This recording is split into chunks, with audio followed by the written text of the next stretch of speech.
Today's story is The Tale of Peter Rabbit by Beatrix Potter.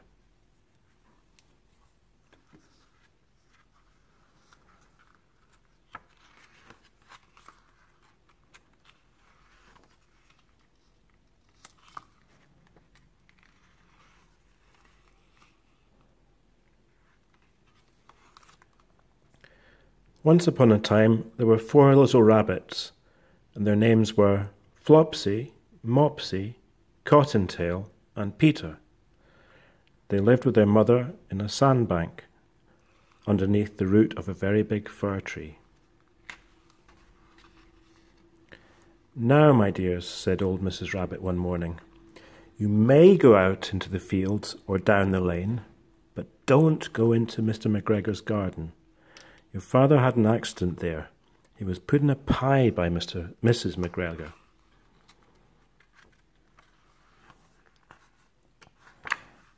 Now run along and don't get into mischief. I'm going out." Then old Mrs. Rabbit took a basket and her umbrella and went through the wood to the baker's. She bought a loaf of brown bread and 5 currant buns. Flopsy, Mopsy, and Cottontail, who were good little bunnies, went down to the lane to gather blackberries. But Peter, who was very naughty, ran straight away into Mr. McGregor's garden and squeezed under the gate. First he ate some lettuces and some French beans, and then he ate some radishes. And then, feeling rather sick, he went to look for some parsley. But round the end of a cucumber frame, whom should he see but Mr. McGregor? Mr. McGregor was on his hands and knees planting out young cabbages, but he jumped up and ran after Peter, waving a rake and calling out, "Stop, thief!"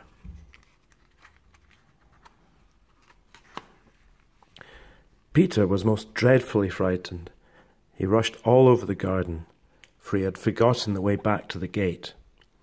He lost one of his shoes among the cabbages and the other shoe amongst the potatoes. After losing them, he ran on 4 legs and went faster, so that I think he might have got away altogether if he had not unfortunately run into a gooseberry net and got caught out by the large buttons on his jacket. It was a blue jacket with brass buttons, quite new. Peter gave himself up for lost and shed big tears, but his sobs were overheard by some friendly sparrows, who flew to him in great excitement and implored him to exert himself. Mr. McGregor came up with a sieve, which he intended to pop upon the top of Peter, but Peter wriggled out just in time, leaving his jacket behind him, and rushed into the tool shed and jumped into a can. It would have been a beautiful thing to hide in if it had not had so much water in it. Mr. McGregor was quite sure that Peter was somewhere in the tool shed, perhaps hidden underneath a flower pot. He began to turn them over carefully, looking under each. Presently, Peter sneezed. "Kerchoo!" Mr. McGregor was after him in no time, and tried to put his foot upon Peter, who jumped out of a window, upsetting 3 plants. The window was too small for Mr. McGregor, and he was tired of running after Peter. He went back to his work. Peter sat down to rest. He was out of breath and trembling with fright, and he had not the least idea which way to go. Also, he was very damp with sitting in that can. After a time, he began to wander out, going lippity-lippity, not very fast, looking all around.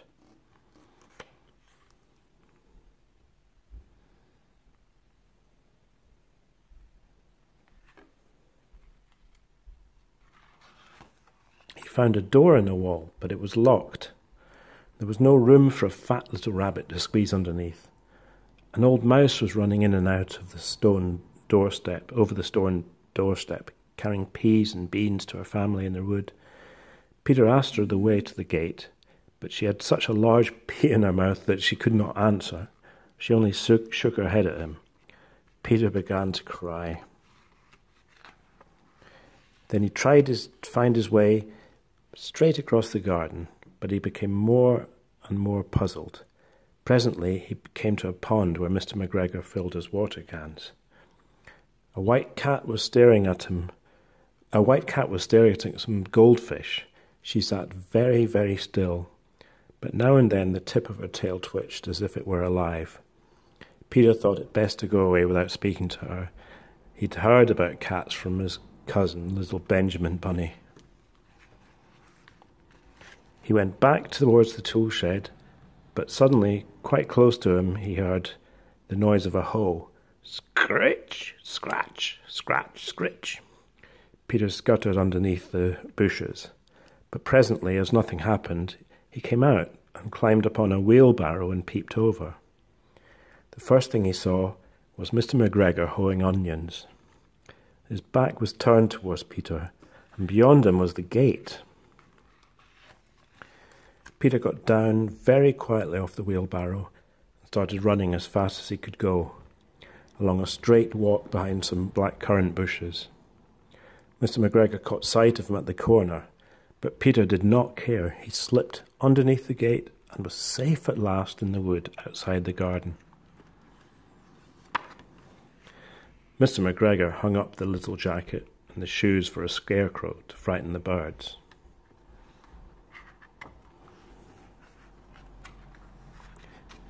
Peter never stopped running or looked behind him till he got home to the big fir tree. He was so tired that he flopped down upon the nice soft sand on the floor of his rabbit hole and shut his eyes. His mother was busy cooking. She wondered what he had done with his clothes. It was the second little jacket and pair of shoes that Peter had lost in a fortnight.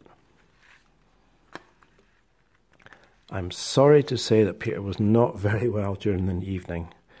His mother put him to bed and made some chamomile tea, and she gave a dose of it to Peter. 1 tablespoon to be taken at bedtime. But Flopsy, Mopsy and Cottontail had bread and milk and blackberries for supper. The end.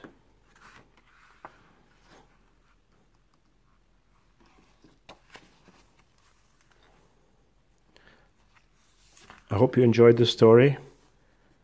Please subscribe, and I will be reading more Beatrix Potter stories very soon.